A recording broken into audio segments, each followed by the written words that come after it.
Hey everyone, I hope you're doing good on day 13 of Top 10 for 30. Today's topic is a conversation, an area that people avoid.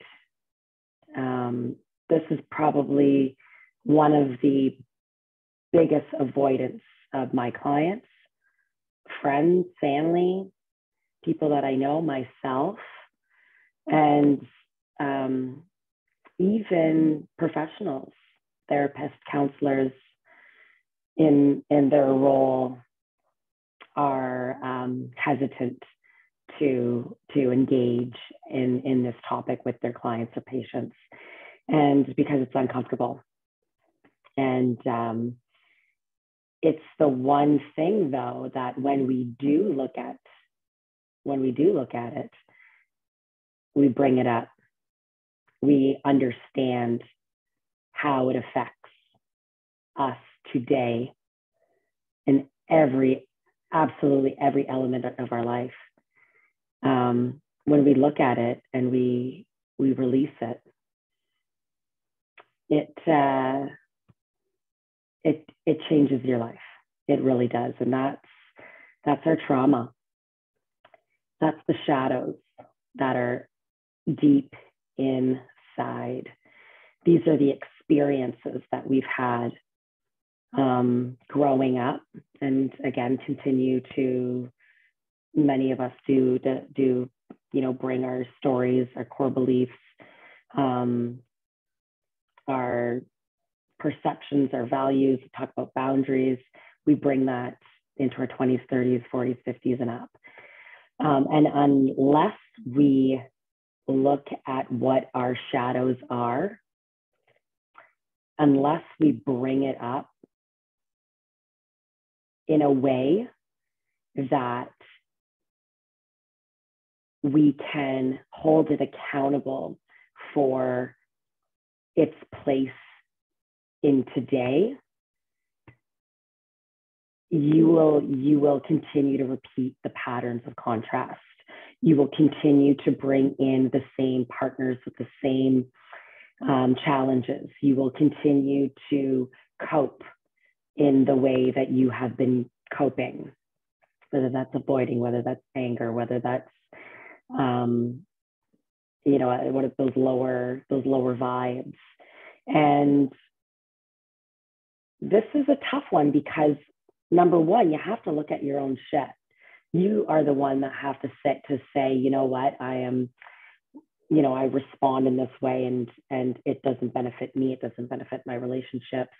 And this is my responsibility in this. It's not, we tend to look outside ourselves. We tend to blame others for the way we behave. And that is unfortunately what is keeping us stuck.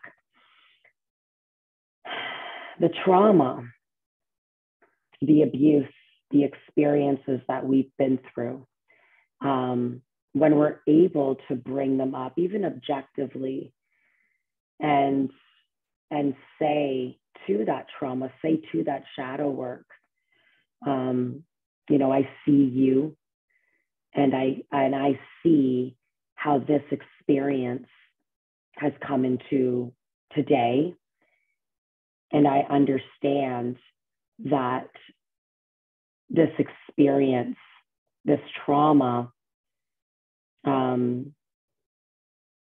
it drives the vessel much of the time.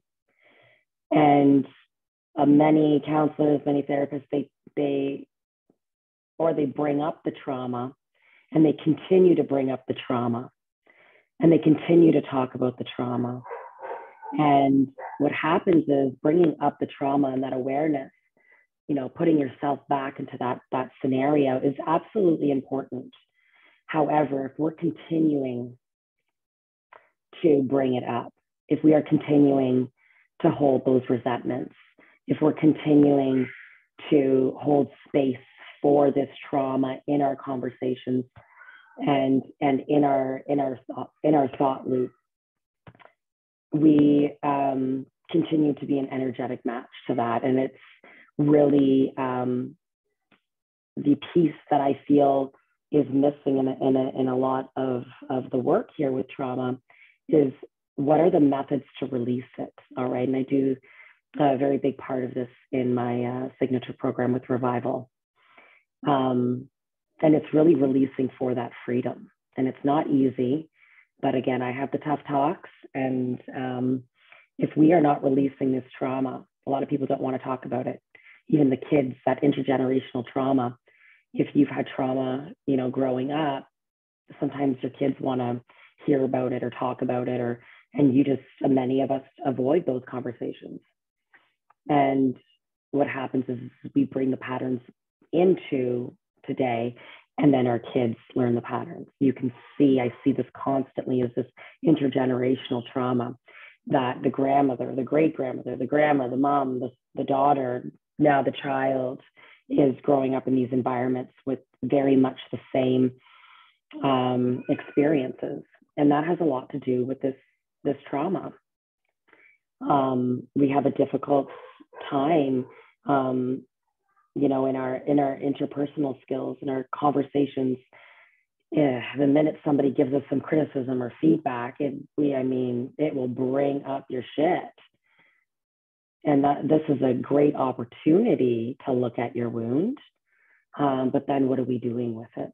What are you doing to release that? Okay. So, because once you are able to cut, it's really an energetic cord from you and your abuser. You are cutting that energetic bond. And what happens is you no longer give it permission to hold you hostage, per se. Okay. You really got to look at who's driving this vessel, who is in command. And if you've got a lot of trauma, okay, and this could be from your mother, your father, and generations down, but it's in us. It's literally embedded in us. And that ego comes in with the trauma, you know. So even for myself, I grew up in a home that, you know, the adults in my life, although they were doing the best they could with what they had, you know, my mother experienced much abuse, so much abuse. What happened with her was quite horrific. And that, of course, came into the household. And she's no longer with us today. She did lose the battle with addiction and mental health, and took her life when I was 17 years old. And although she's one of my, you know, my relationship with her is beautiful today, and she's very much a guide and a spirit for me in her realm and helping me out. But the trauma that she experienced,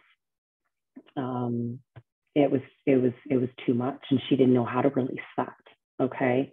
And it stemmed into the household. And I've seen a lot of things I shouldn't have seen. I heard a lot of things I shouldn't have heard. The experiences absolutely fall under the definition of trauma. However, I get to choose. I chose what I get to choose what story holds precedence in my reality today. I get to choose how I see these experiences. I get to choose where I can find gratitude in them. And if these experiences didn't happen to me, I wouldn't be the person I was today. And I'm grateful for that.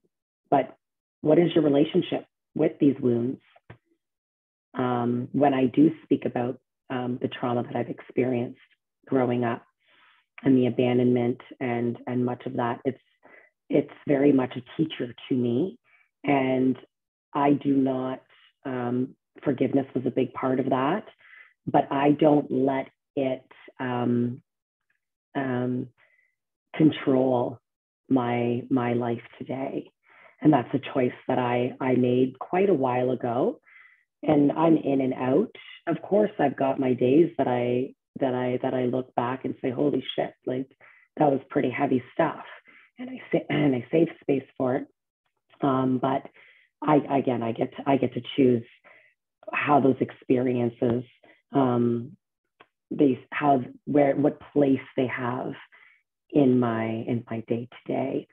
And I send a lot of love to my mother. I send a lot of love to, the experiences that she had. And I really like to think that I am healing that intergenerational trauma for my family. Because the love that I do hold for these experiences. And so that's a big one today.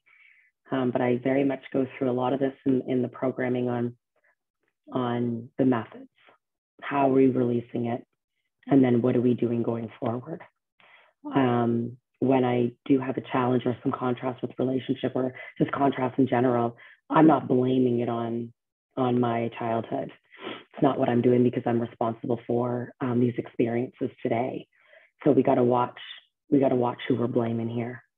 And again, once we continue to give the people that, did cause some contrast in your life, once we give them that power instead of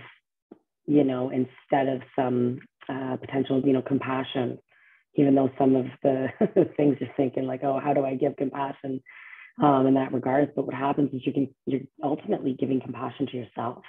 You're not giving compassion to them. You're giving compassion to yourself. And you're understanding that we're all human here. Okay. And we all have flaws. And once we accept these flaws, that's an opportunity to look at your wounds. That's an opportunity. Okay. So changing the belief system, the core belief system, which isn't easy. But once we start changing the belief system, we get some control back. And then we cut that energetic cord. If we're continuing to talk about the abuse we've experienced, if we're continuing to blame our past on the experiences, the unfortunate experiences that you may be having today, and you justify your actions today constantly on your upbringing, constantly on the experiences that you didn't have, or by all means, that's very real, absolutely. And there's reasons why, you cope the way you do, the relationships that you have, the work that you do, anxiety, depression, by all means, that's very much there, but you got a choice today. You have a choice today. Okay. So I'm going to leave you with that. I definitely went over a little bit today, but this is a big one. Nobody wants to touch it. Nobody wants to talk about it. Nobody wants to, because it hurts. I get it. I get that it hurts and it's deep. But if we don't touch it, if we don't become aware of it, if we don't be crystal clear on what the trauma was, and then, of course, examples on how you are affected by that today in your mental, physical, emotional, spiritual, all elements of your life, and releasing it, it's going to continue to be the driver of your vessel. Okay. So a little bit to think about there. And I really do. I send you all the light and love per usual, especially today. Okay. With this trauma piece. Take care of yourself, and we'll talk again tomorrow. Bye.